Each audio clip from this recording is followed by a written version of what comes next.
3, 2, 1. Audio Jungle. Audio Jungle.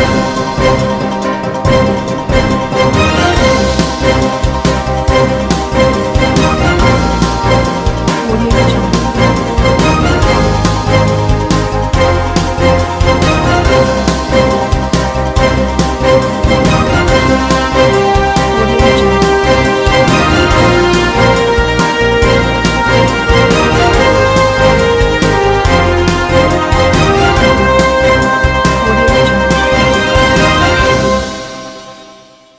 नमस्कार, मैं हूं नरेश राघानी और आप देख रहे हैं horizon news. Boycott Beijing Olympic की मांग को लेकर बेंगलुरु से निकली बाइक यात्रा पहुंची अजमेर।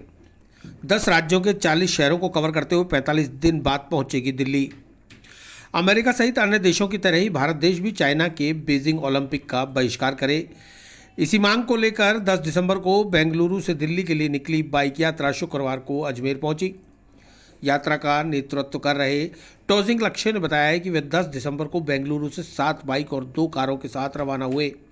45 दिन की यात्रा के दौरान 10 राज्यों के 40 शहरों को कवर करते हुए वे दिल्ली पहुंचकर इस यात्रा को समाप्त करेंगे और प्रधानमंत्री नरेंद्र मोदी से मांग करेंगे कि वह भी बीजिंग ओलंपिक का बहिष्कार करें। यात्रा के अजमेर पहुंचने पर तिब्बती मार्केट में उनका भव्य स्वागत किया गया। रीजनल तिब्बतन यूथ कांग्रेस के बैनर तले निकली इस बाइक रैली के माध्यम से बाइकआउट बीजिंग ओलंपिक का नारा दिया जा रहा है। निकले क्या है इसका? अच्छा, ये यात्रा हमने निकाला है 10 दिसंबर को बेंगलोर से, जो हम ख़त्म कर रहे हैं दिल्ली में, जिसमें हम कवर कर रहे हैं 10 स्टेट और 40 जगह पे हम रुक रहे हैं। तो करीबन 40-45 डेज़ का ये हमारा यात्रा है। तो ये यात्रा क्यों शुरू किया? हमारा 4 मुख्य उद्देश्य है। जो सबसे पहला है चाइना में होने वाले बीजिंग ओलंपिक को। चाइना बीजिंग ओलंपिक हकदार नहीं है, क्योंकि ओलंपिक का मतलब होता है देश को एकजुट होकर खेलना, एकता से खेलना और शांति से खेलना, जिसमें चाइना में एक भी क्वालिटी नहीं है। तो इन्हीं नज़र को दर्शाते हुए चाइना इस ओलंपिक के हकदार नहीं है। तो मैं श्री नरेंद्र जी मोदी और भारत सरकार से ये दरख्वास्त करूँगा कि इस ओलंपिक में बहिष्कार करें, क्योंकि अभी तक 8 देशों ने इस ओलंपिक को राजनीतिक बहिष्कार किया है, जिसमें अमेरिका और फ्रांस ने पूरे तरह से बहिष्कार कर चुका है। तो मैं सिर्फ यही विनती करूंगा ओलंपिक कमेटी से कि इस ओलंपिक को राजनीतिक बहिष्कार किया जाए। ये यात्रा का क्या उद्देश्य है आपकी? हाँ, जो ये बॉयकॉट बीजिंग ओलंपिक, यही उद्देश्य ये है। कहाँ तक जाएगी यात्रा आपकी? ये यात्रा हमारा दिल्ली तक ख़त्म होगा, ये जिसमें हम कवर कर रहे हैं 6000 से 7000 किलोमीटर। अच्छा, कितनी बाइकें हैं? 7 बाइक है, 2 गाड़ी है, साथ में बैकअप के साथ। अच्छा, तो आज कहाँ है? आज अभी हम अजमेर है, तो अभी हम इस 1-2 घंटे के बाद हम जयपुर के लिए निकल रहे हैं। 5 शातिर महिलाओं ने 18 से 20 लाख रुपए की ज्वेलरी चुराई। स्वर्ण गंगा ज्वेलर्स की दुकान पर अंजाम दी वारदात, सीसीटीवी फुटेज में रिकॉर्ड हुई घटना। सेंट गर्ल्स स्कूल के सामने स्वर्ण गंगा ज्वेलर्स के यहां से 5 शातिर महिलाओं द्वारा ज्वेलरी से भरा एक बॉक्स शातिराना ढंग से चुरा लेने का मामला सामने आया है। स्वर्ण गंगा ज्वेलर्स के संचालक रोहिताश द्वारा सदर कोतवाली थाना पुलिस में अज्ञात 5 शातिर महिलाओं के खिलाफ मुकदमा दर्ज कराकर दुकान के सीसीटीवी फुटेज भी पुलिस को सौंपे गए हैं। रोहिताश ने बताया कि 28 दिसंबर को उसकी दुकान पर 5 महिलाएं आई थीं, जिन्होंने ज्वेलरी खरीदने के बहाने इधर उधर की बातें की और बड़े ही शातिराना ढंग से ज्वेलरी से भरा एक बॉक्स चुरा लिया। उन्होंने बताया कि लगभग 18 से 20 लाख रुपए के जेवर चोरी हुए हैं। 5 शातिर महिलाओं के साथ 2 बच्चे भी थे। पुलिस को सीसीटीवी फुटेज सौंप दिए गए हैं। पुलिस मामले की छानबीन में जुटी हुई है। ये 28 तारीख की वारदात है सर, और करीब 5 महिलाएं 2 बच्चों के साथ थी, और वही बातों में लगा के और उलझा के प्री प्लान तरीके से वारदात को अंजाम दिया गया, और करीब 500 ग्राम जेवर थे उसमें बॉक्स में। कौन थी महिला, कहाँ कैसी लगी? हुलिया वगैरह तो मास्क वगैरह था, 1-2 के नहीं था। उनकी तस्वीरें अपन ने निकाल ली है और उसकी तफ्तीश पुलिस कर रही है। सर, सीसीटीवी कैमरे में आई? वो सीसीटीवी कैमरे के आधार पे पुलिस तफ्तीश कर रही है। लगभग कितने का माल था, क्या क्या था? अंदाज 400-500 ग्राम के आसपास। क्या क्या आइटम था? आइटम उसमें पेंडल कह लो, ब्रेसलेट, अंगूठियाँ। कितनी रकम के लगभग? अंदाज 18 से 20। शिकायत दर्ज करा दिया? बिल्कुल उसी प्रक्रिया में लगे हैं, कोतवाली थाने में प्रक्रिया में लगे हुए हैं। नए साल के जश्न पर कोरोना के खौफ के बीच पुलिस का भी रहेगा सख्त पहरा। पुलिस अधीक्षक ने ढाबे, रेस्टोरेंट सहित हाईवे और मुख्य मार्गों पर तैनात किए जाप्ते, हुड़दंग करने वालों पर होगी कार्रवाई। नए साल को लेकर भले ही राज्य सरकार ने रात 12:30 बजे तक की छूट दी हो, लेकिन कोरोना और नए वेरिएंट ओमिक्रॉन ने किसी को कोई छूट नहीं दी है, लिहाजा खुद अपनी सुरक्षा अपने साथ रखें। वहीं जिला पुलिस अधीक्षक विकास शर्मा ने शहर में नए साल के जश्न को देखते हुए भारी संख्या में पुलिस जाब्ता तैनात किया है। एसपी विकास शर्मा ने बताया कि नए साल के जश्न को लेकर पुलिस पूरी तरह से मुस्तैद रहेगी। ढाबे, रेस्टोरेंट, होटल के साथ ही समस्त चौराहों और हाईवे पर पुलिस और क्यूआरटी का जाब्ता विशेष तौर से तैनात रहेगा, जो ड्रिंक एंड ड्राइव वाले मामलों के साथ साथ शराब पीकर हुड़दंग मचाने वाले और शोर मचाने वालों के खिलाफ सख्त कार्रवाई करेगा। गौरतलब है कि मुख्यमंत्री अशोक गहलोत ने राजस्थान में न्यू ईयर सेलिब्रेशन के लिए रात 12:30 बजे तक पार्टी किए जाने की अनुमति दी है। हालांकि यह पार्टियां कोरोना गाइडलाइन के अनुसार ही करनी होंगी। जो भी गाइडलाइन का उल्लंघन करेगा उनके खिलाफ सख्त कार्रवाई की जाएगी। पहले तो मेरी तरफ से सभी अजमेर वासियों को और पुलिस परिवार की तरफ से नए साल के लिए बहुत बहुत बधाई, शुभकामनाएं, और आशा यही है कि सबका नया साल बहुत अच्छा आए, गुजरे। नए साल पे हमारी फिक्स पिकेट्स रहेंगी, मोबाइल गश्त रहेंगी, इसके साथ साथ क्यूआरटी टीम्स और जो सेंसिटिव पॉइंट्स हैं वहाँ पे डिप्लॉयमेंट रहेगा। और हम ड्रंक एंड ड्राइविंग भी चेक करेंगे, जैसे कल भी हमने शुरू किया था अभियान और आज भी वो अभियान चलेगा। और सभी से मेरी रिक्वेस्ट है कि नए साल को कोविड गाइडलाइंस के हिसाब से मनाएं और जो भी लिमिट्स दी गई हैं उनको फॉलो करें।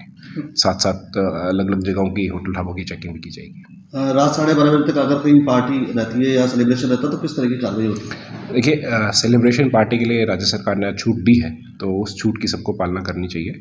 और उस समय के बाद जैसे 12:30 बजे का एक टाइम है, उसके बाद अपने घरों की तरफ मूवमेंट स्टार्ट हो जाए। लगभग कितना परसेंट से जाब्ता लगा है जिले में, कितने अधिकारी? देखिए, आज के लिए शाम के लिए मेजर ड्यूटी यही है, तो मैक्सिमम डिप्लॉयमेंट 70%, 60-70% नए साल की ड्यूटी के लिए लगा है प्रत्येक जगह से।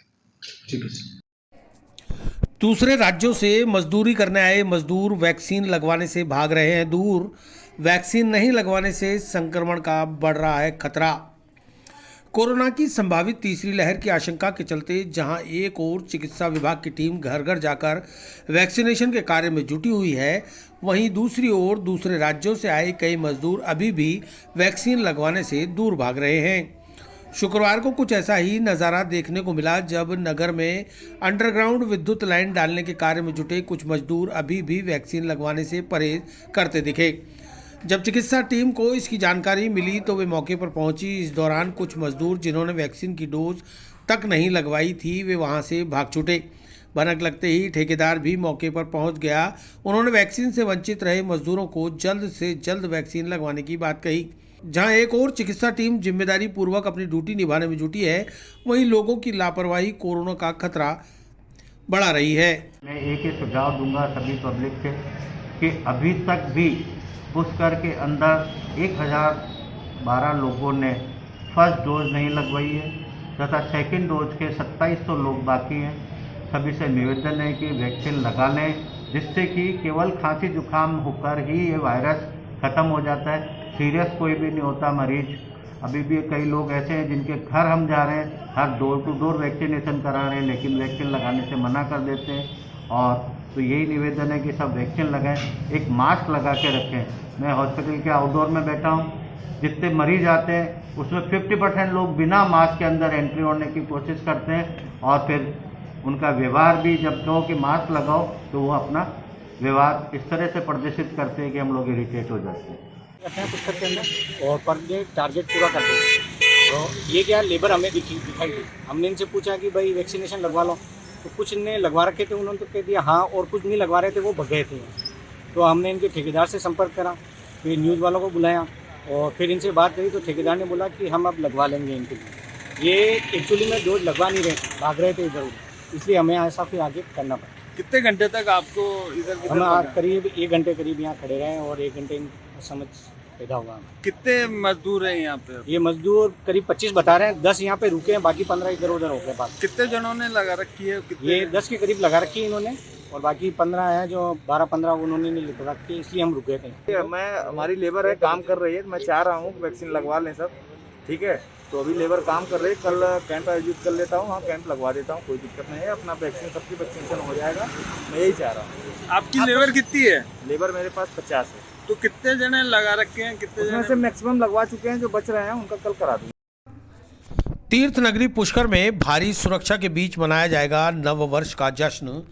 रिसोर्ट, रेस्टोरेंट सहित धोरों पर रहेगी पुलिस की पैनी नज़र। देश और दुनिया की तरह कोरोना की तीसरी लहर की आहट के बीच पुष्कर में भी नए साल के स्वागत की जोरदार तैयारियां चल रही हैं। तीर्थ नगरी में नए साल के जश्न पर होने वाले आयोजनों पर पुष्कर पुलिस की भी पैनी नजर रहेगी। पुलिस की सतर्कता के बारे में जानकारी देते हुए पुष्कर थाने के एसआई अमरचंद गौरा ने बताया कि नए साल के जश्न के आयोजनों में राज्य सरकार की ओर से जारी कोरोना गाइडलाइन की पूरी तरह पालना हो, इसका पूरा ख्याल रखा जाएगा। गौरा ने बताया कि शांति और सुरक्षा व्यवस्था बनाए रखने के लिए अजमेर से विशेष पुलिस का जाब्ता मंगवाया गया है। साथ ही पुलिस मित्र के जवानों को भी जगह जगह तैनाती की जाएगी।